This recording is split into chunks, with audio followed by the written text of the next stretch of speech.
மாப்பிள்ளையே பிடிச்சிருக்கான். கேக்கேன்னு நினைச்சுக்கிடாதியா. 29 வயசு வரைக்கும் உன் பொண்ணுக்கு கல்யாணம் முடியாம இருந்திருக்கு. அப்ப எதுவும் குத்தம் குறை இருக்குமா? அப்படிலாம் ஒண்ணும் இல்லம்மா. எப்பா கொஞ்சம் அமைதியா இருங்க, நான் பேசிக்கிட்டேன். என்ன கேட்டீங்க? 29 வயசு வரைக்கும் கல்யாணம் முடியலையே, ஏதாவது குத்தம் குறை இருக்குமாண்ணா? குத்தம் குறை எல்லாம் ஒண்ணும் இல்ல, எல்லாமே நிறைய தான் இருக்கு. நீ சொல்லுது ஒண்ணு புரியலையே. என்னது நிறைய இருக்கு? என்னன்னு விலைக்கு சொன்னா நான் கொஞ்சம் புரிஞ்சுக்கிடுவேன். நான் நல்லா படிப்பேன், அதனால நிறைய மார்க் வாங்கினேன். நல்ல ஒரு கம்பெனில கை நிறைய சம்பளமும் கிடைச்சி. பரவாயில்லையே. சம்பளம் நிறைய கிடைச்சனால 2 வீடு வாங்கியிருக்கேன், 2 பைக் வாங்கியிருக்கேன், பேங்க் பேலன்ஸும் கொஞ்சம் நிறையவே வச்சிருக்கேன். ஒரு பொண்ணு நான் கஷ்டப்பட்டு படிச்சு வேலை பார்த்து இவ்வளத்தையும் சேர்க்கறதுக்குள்ள 29 வயசு ஓடி போயிட்டு. உங்க மொவனுக்கு கூட 40-45 வயசு தாண்டி இருக்குன்னு சொல்லி சொன்னாங்களே.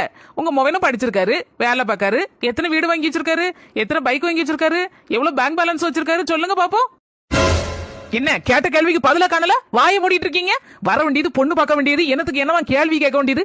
யார் மனசு வருத்தப்படும் என்னன்னு எதை பத்தி யோசிக்கிறது கிடையாது. மாப்பிள்ளை விடுங்கிற கேட்டு இம்மா அவங்க பேசுறது கரெக்ட் தானமா? மாப்பிள்ளை விடுனா 2 கொம்பு முளைச்சிருக்குன்னு அர்த்தமா? தேவையில்லாம எதையும் பத்தி பேசிட்டு இருக்காத. எனக்கு அந்த பொண்ணை தான் பிடிச்சிருக்கு, அந்த பொண்ணை தான் நான் கிட்ட போறேன்.